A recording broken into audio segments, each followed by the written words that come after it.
everyone, my name is Tom Fowle, and today we are going to be taking a look at Pandemic, game by Matt Leacock and published by Z-Man Games. In this 2 to 4 player game, you're working together to try to defeat 4 nefarious diseases. I don't know why I'm being weird. This game got me, it's one of 2 games that really got me into the board game hobby, and I know it's kind of been a little touchy here this last year with everything going on in 2020, but I felt remiss if I didn't talk about this one, because I love the fact that this was cooperative. A lot of the board games I always played over the years, competitive, you got a rule wrong, it always just kind of made things weird and awkward. This one, if you got a rule wrong, so be it. You're all working together against the game. You either accidentally made it too easy or you made it a little bit harder, but you all work together. You still had fun. How about we take you down to the table, show you a little overview of this game, what's going on, and we'll talk about it more here in a minute. In Pandemic, you play as one of 7 skilled members of a disease-fighting team, trying to keep 4 deadly diseases at bay while trying to discover their cures. Those diseases come in such flavors as blue, yellow, zombies, and, well, it's 2020. We all know what we're going to call the last one. And, of course, you should always come up with names for the 4 diseases if we're being honest. But in the game, there is one goal, which is to discover the cure for all 4 diseases. That's it. A lot of people play this where you have to get all 4 diseases and eradicate everything. No, you just need all 4 cures. But you also lose the game if 8 outbreaks occur, which means a worldwide panic happens. Not enough disease cubes are left when needed, so a disease spreading too much, or not enough player cards are left when needed. Your team runs out of time. And of course, each person's gonna have specific roles, specific actions. At the beginning of the game, it's gonna look something like this, with 9 already pre-infected cities, 3 with 3 cubes, 3 with 2 cubes, and 3 with 1 cubes. But each of us with our own special powers and a hand of cards. What we need to do with those hand of cards, we need 5 of the same color, take it to one of these fancy research stations, and turn them in. And for that, we get the cure of that color, which gives us a cool new power as part of our action phase, which makes life a little bit easier to get stuff down. And of course, each different role will be able to let you do something unique, something special. But at the end of each of our turns, we're going to be drawing from this player deck to try to get those cards that we need, but hidden inside are somewhere between 4 to 6 epidemic cards. These are the evil mamma jammas that make this game a nightmare, because when you run into these, boom, you take this infection rate track up by 1. Boom, you grab the bottom card off the deck. Boom, you put 3 disease cubes onto that city. And then to make matters worse, you shuffle those cards that are in the discard, including the one that you just drew, putting them back on top. Now, if a city ever has 3 cubes already on it and you have to place a 4th, that is where one of those outbreak happens. And you don't put a 4th cube on that city itself. You just go, boom, 1 up the track, and then you put a cube in each of the connecting cities. Oh, and oh yes, they can chain react to make life a living pain in the rear. So you gotta try to keep everything at bay while trying to cure those diseases and everything going on. So how do we do that? So there, you already start the game with 1 research station. You have the option to build more. You just turn in the card of the city that you're in, and boom, research station is built. Hey, other action you can take, you can treat disease. Go to that city, remove 1 disease cube from the city you're in, placing it in the cube supply next to the board. But if a cure is discovered, you can remove all cubes of that color from the city you are in. And even better yet, if you remove all the cubes of 1 color while you have the cure, it's eradicated. Now, meaning anytime you draw a card of that color, ignore it. This is kind of a saving grace of this game, and wonderful to do if you can. But say I have 3 of the color cards we need. You have the other 2. How can we how can we share this knowledge? Well, this is where it gets a little bit tricky. You both need to be in the same city. And once you're both in that city, you can either give or take the city card that matches the city you are in to another player, or take the city card that matches the city you are in from another player, and they also must be in the city with you. Oh, and by the way, there's a hand limit of 7 cards. Other action you can do, discover a cure. As I said before, if you're in a research station with 5 of the same color cards, boom, turn those in. You have yourself a cure. And then movement. Movement works a little weird. There is the very simple drive fairy action, move to a city connected by a line. There's direct flight. You discard a city card to move to the city named on the card. You can charter flight. If you discard the city that matches the city you are in, you can go to any city on the board. Or shuttle flight. Move from a city with a research station to any other city that has a research station. So on your turn, you're going to get 4 actions out of all of those. At the end, you draw 2 cards. Try not to run into those evil epidemic cards. And then you have to infect by drawing cards off of the infection deck equal to the threat level, placing 1 cube on for each. And let's talk about the roles a little bit. Some of the roles you can run into: Contingency Planner. As an action, they can take an event card from anywhere in the player discard pile, place it on their roll card. Only 1 event card can be on their roll at a time. So this is really good. There are wonderful non-action cards. So they don't take up one of your actions, but they'll let you do some kind of game rule-breaking things, like probably one of the most powerful, One Silent Night. You skip the infect step at the end of a turn, so it can save your behind, or the rest of the world. There's the Dispatcher.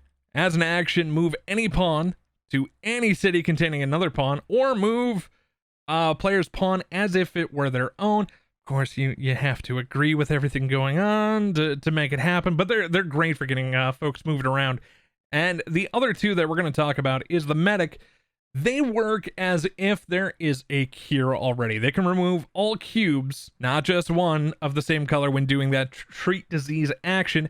But here's the cool bit.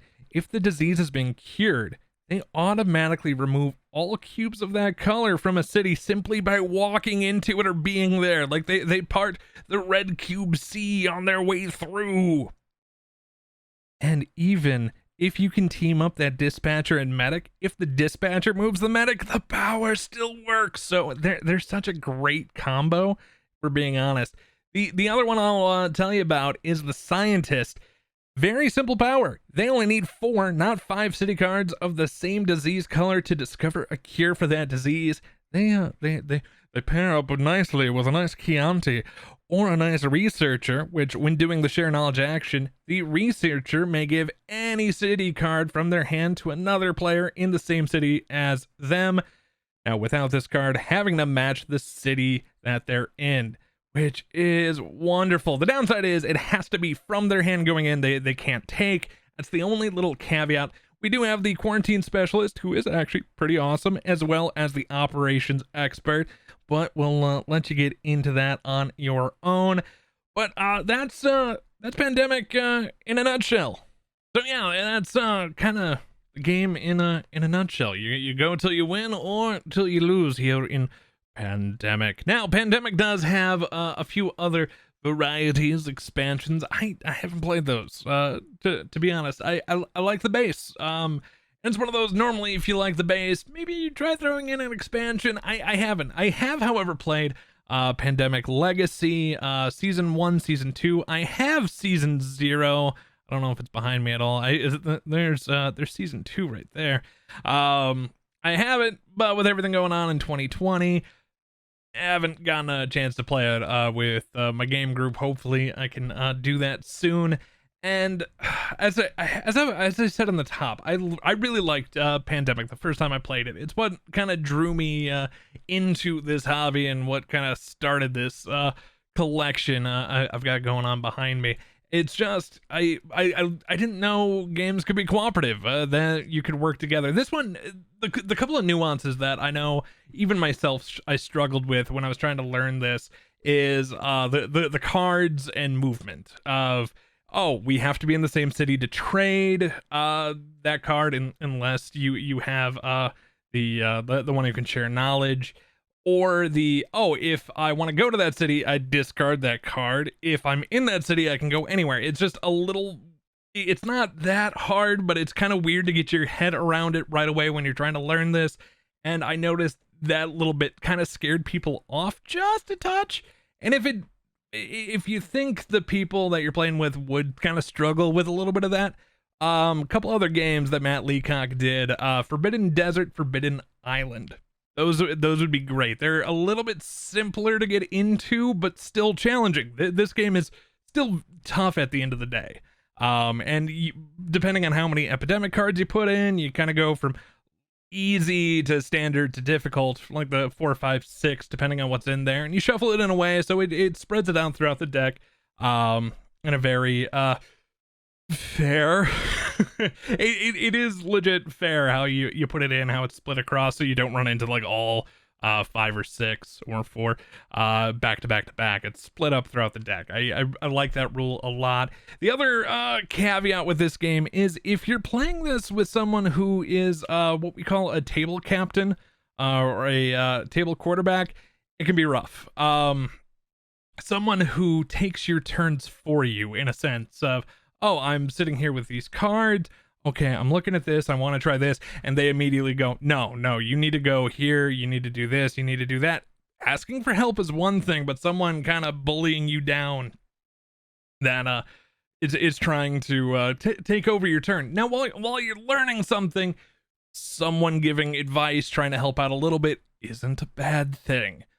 But it can get overbearing. There's kind of a fine line to walk. So if you have someone who is a bit of a quarterback working with new players, you gotta make sure they can walk that fine line to make sure the people learning this are still having a good time and not just sitting there, oh, you're doing everything for me. I don't even know what's going on. I'm just sitting here and smiling and maybe not wanting to play a game again. It's a little extreme, but it happens. And I know I'm kind of ragging on stuff a little bit instead of talking about all the upsides. I love the puzzle aspect to this of kind of your risk mitigation. The event cards add a extra flavor. Of course, all the roles change up how everything's played. If you need to make it a little more complicated, there's expansions. If you want a campaign, once again, the Pandemic Legacies, fantastic. Either start with season 1 or season 0. They now I haven't played 0, so I can't attest to it too much, but they are closer. Season 1 starts out normal game of Pandemic. Season 0, a little different. Definitely a little bit different. Has its own spice, but the downside of Legacy is when you're through the campaign, it's done. You don't just have like a custom copy of Pandemic that you can play forever. It's done. It's kind of a nice, pretty paperweight sitting on your shelf. But for the price, you'd still get somewhere between 12 to 24 games. How it works out, you play January through December. Now, not you actually have to play this month in January. It is game 1. The setting takes place in January. And if you win that game, you move on to February. If you fail, you replay January. But if you fail a second time, or if you win, you just move on to the next month. Otherwise, the game's going to stack up terrible things. But I don't want to get too much into that because it's all spoiler territory. If you want to know more, there's videos galore on it. I'd love to do a playthrough of it at some point, at least for the channel here. Maybe down the road, and let me know in the comments if you'd like to see it. And even this game too, I'm looking at trying to do a video just to show you gameplay of this. I'm probably gonna have to do it in Tabletop Sim, Tabletopia, if I can find it on there. Just with setup and everything going on, be a little bit easier for me to show you everything and what's going on inside of those for the time being. Hopefully down the road we can do a nicer tabletop recording setup.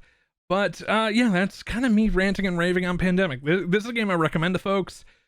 Yeah, it's a little on the nose for everything going on with what happened 2020 still going on, at least while I'm recording this, towards almost 2021. Yeah, the flavor is a little rough right now. I'll admit it, but the gameplay's still really good. It's still really fun at the end of the day. And it's inspired so many other board games. So if you want to pick up a good solid board game, ton of people played it. I think last I checked, the most logged played games on Board Game Geek. So I know I'm kind of beating a dead horse with this game. Most everyone's heard of it, played it, but if you haven't, give it a shot. There are apps as well, which are really good way to give some games a shot. Is okay, before I pick up a physical version, maybe I can find it on the App Store. Give it a whirl there if you really want to. But that is Pandemic by Matt Leacock, published by Z-Man Games. I've been your host, Tom Fowl, and until next time, TTFN.